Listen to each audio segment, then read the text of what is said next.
അല്ലച്ചാ, ഈ ഗൾഫിലെ ഈ കൂടോത്രവും മന്ത്രവാദവും ഒന്നും ഇല്ല. അതെ, അവിടെയുള്ളവരൊക്കെ നല്ല വിവരമുള്ളവരാ. ഈ കൂടോത്രം ഇല്ലെങ്കിലും അതിന് പകരം മറ്റൊരു ചതിപ്രയോഗമുണ്ട്. അതെന്താ? അതിനെ പറയുന്നത് അഹം കോറാമ്പി എന്നാ. എന്ത് കോളാമ്പി? അതെന്തുട്ടാ? അഹം കോറാമ്പി. അതാണ് അവിടത്തെ കൂടോത്രം. കടലാമ്മയുടെ മുട്ടയിലാ അത് ചെയ്തു കൊടുക്കുന്നത്.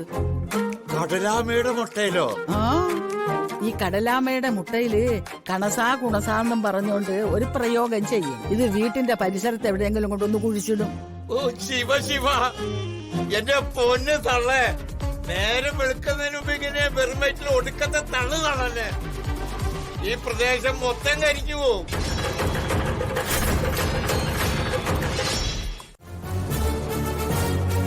മര്യാദകേട് കാണിച്ചിട്ട് ഇപ്പൊ വാദി പ്രതിയായ അരി തിന്ന ആളെ കടിച്ചിട്ട് പിന്നെ പട്ടിക്ക് മുറുറുപ്പെന്ന് പറഞ്ഞ പോലെയല്ലോ. ഇങ്ങോട്ട് വിളിക്ക്. അവളുടെ ഭർത്താവ് ഒരുത്തനുണ്ടല്ലോ, വലിയ യോഗ്യൻ, അവനെ ഇങ്ങോട്ട് വിളിക്ക്. മോനെ ഹരീഷ്, പ്രശ്നങ്ങളൊന്നും ഉണ്ടാക്കില്ല. നിങ്ങൾ എന്നെ മോനെന്നൊന്നും വിളിക്കണ്ട, ഞാൻ നിങ്ങളുടെ മോനുമല്ല. അവരുടെ ഒരു മോൻ. ഇതെന്താ മാളത്തിൽ കയറി ഒളിച്ചിരിക്കുകയാണോ? ഇങ്ങോട്ട് വിളിക്ക്. ഇറങ്ങി വരാൻ പറ അവനോട്. മാളത്തിൽ കയറി ഒളിച്ചിരിക്കുക ഞങ്ങൾ എന്താ കാട്ടുമതികളാ? നീയും ഭാര്യയും കൂടി ഇവിടെ കയറി ഒന്ന് വെല്ലുവിളിക്കായി ഞങ്ങൾ എന്ത് തെറ്റാടാ ചെയ്തത്? ഇവളെന്റെ അമ്മയുടെ കരണ തടിച്ചു. അമ്മയോ? പലിശക്കാരി രുക്മിണി എന്നാടി നിന്റെ അമ്മയായത്? അവരെന്നാ നിന്നെ പ്രസവിച്ചത്? ഇവളോട് പകരം ചോദിക്കാതെ ഞാനിന്ന് ഇവിടുന്ന് പോവില്ല. എവള് അവളെന്നൊക്കെ എന്റെ ഭാര്യ കയറി വിളിച്ച ഹരീഷേ, നീ ഒരു നടക്ക് ഇവിടുന്ന് പോവില്ല. ഈ പോടാ പോടി വാചകം മാത്രമേ ഉള്ളൂ, അടി നടക്കുന്നില്ലല്ലോ. എന്റെ അമ്മയെ തല്ലിയവളെ, അതിന് കൂട്ടുനിന്നവരെ ഒന്നിനെയും ഞാൻ വെറുതെ വിടില്ല. എല്ലാത്തിനും ഞാൻ ശരിയാക്കും. മര്യാദകേട് കാണിച്ചത് നിന്റെ തള്ളയാ. നേരും നെറുവും തൊട്ട് തീണ്ടില്ലാത്ത രുക്മിണി ഞാൻ ഇവിടെ ഓടി ചോദിക്കണ. അച്ഛാ, ഞാൻ അവനോട് സംസാരിക്കാം. ഹരീഷേ, കാര്യങ്ങൾ വ്യക്തമായി മനസ്സിലാക്കാതെ വെറുതെ വഴക്കിന് വരണ്ട. കാര്യങ്ങൾ വളരെ വ്യക്തമായിട്ട് തന്നെയാ ഞാനിങ്ങോട്ട് വന്നത്. നീ ഒരു ചുക്കും അറിഞ്ഞിട്ടില്ല. എടാ, ഇവിടെ അയൽക്കൂട്ടത്തിന്റെ മീറ്റിംഗിന് വന്ന കൂട്ടത്തില് ആ തക്കം നോക്കി നിന്റെ അമ്മ കൂടോത്രോ കൊടക്കമ്പിയോ എന്തോന്നോ കൊണ്ടുവന്ന് വീടിന്റെ പിറകിൽ കുഴിച്ചിട്ടു. അതും ഈ ഗാനക്കോണില്. ഈ ഗാനക്കോണിൽ കൂടോത്രം ചെയ്ത 7 മരണമെന്നാ കേരളത്തിലെ പ്രശസ്ത കൂടോത്രക്കാരൻ ഡോക്ടർ ചേർത്തല മാർത്താണ്ഡൻ പറഞ്ഞിരിക്കുന്നത്. ഈ വീട്ടിലെ 7 പേര്: വേണു, രാധമ്മ, രാജു, കൃതിക, പ്രിയ, ജയൻ, പിന്നെ ഞാനും. എനിക്കിട്ട് അവള് കൂടോത്രം ചെയ്തോ? ഈ തള്ളയെ പിടിച്ച് ആദ്യം ചങ്ങലക്കിട്. എന്റെ അമ്മയുടെ കാര്യം ഞാൻ തീരുമാനിക്കും. അതിന് നിന്റെ ഉപദേശമൊന്നും വേണ്ട. തന്റെ അമ്മയെ കുറിച്ച് പറഞ്ഞപ്പോ തനിക്ക് വേദനിച്ചോ? അതുപോലെ തന്നെ എനിക്ക് എന്റെ അമ്മയും. ഹരീഷേ, അമ്മയെന്ന് പറഞ്ഞാലേ എല്ലാവർക്കും അങ്ങനെ തന്നെ. അത് വിവരിക്കാനാകാത്തൊരു വികാരമാണ്.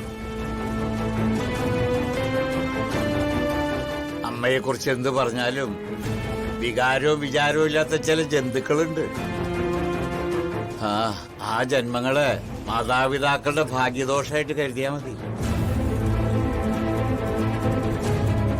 രുക്മിണി എന്റെ തകിട് കുഴിച്ചിട്ടത് പിടിക്കപ്പെട്ടപ്പോ ദേ ഇവള് സാക്ഷിയായിരുന്നു.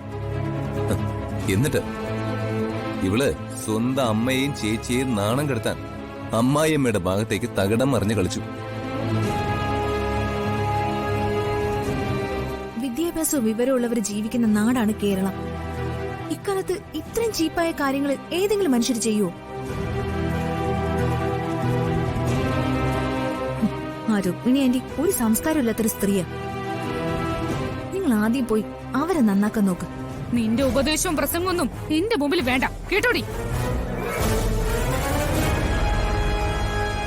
നീ ആരാടി ഋതുമോളോട് തട്ടിക്കേറാൻ?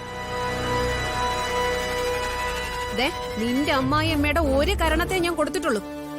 നിന്റെ 2 കരണത്തിട്ട് ഞാൻ വീക്കും, പറഞ്ഞേക്കാം. ഹരീഷേ, എന്തൊക്കെ അഭിപ്രായ വ്യത്യാസങ്ങളുണ്ടെങ്കിലും നമ്മൾക്ക് ഒരു കുടുംബത്തിലെ മനുഷ്യരാ, മാന്യതയോടെയും മര്യാദയോടെയും ജീവിക്കുന്നവരാ.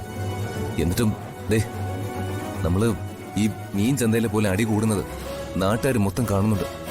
അതിന്റെ നാണക്കേട് നമുക്ക് തന്നെയാ. അതുകൂടി ഒന്ന് മനസ്സിലാക്കണം.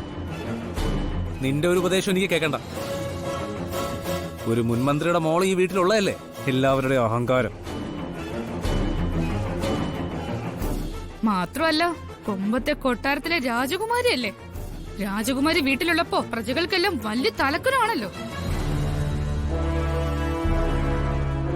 ശ്രീലക്ഷ്മി, മതി. എന്താ ഇവള് പറഞ്ഞത് ന്യായമല്ലേ?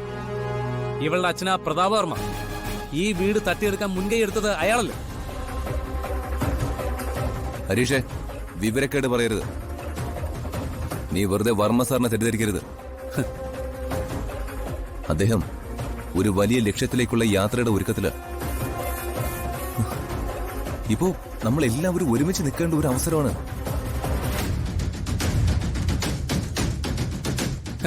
അത് മനസ്സിലായി. ഇലക്ഷൻ കള്ളനെന്നും കൊള്ളക്കാരെന്നുള്ള പേര് മായ്ച്ച് തെരഞ്ഞെടുപ്പിൽ മത്സരിച്ച് ജയിക്കണം. ആ കുതിരക്കച്ചോടെ ഇനി ഇവിടെ നടക്കില്ല. എടാ, ഈ നാടിന് ഇനി ഇവന്മാരെ വേണ്ട.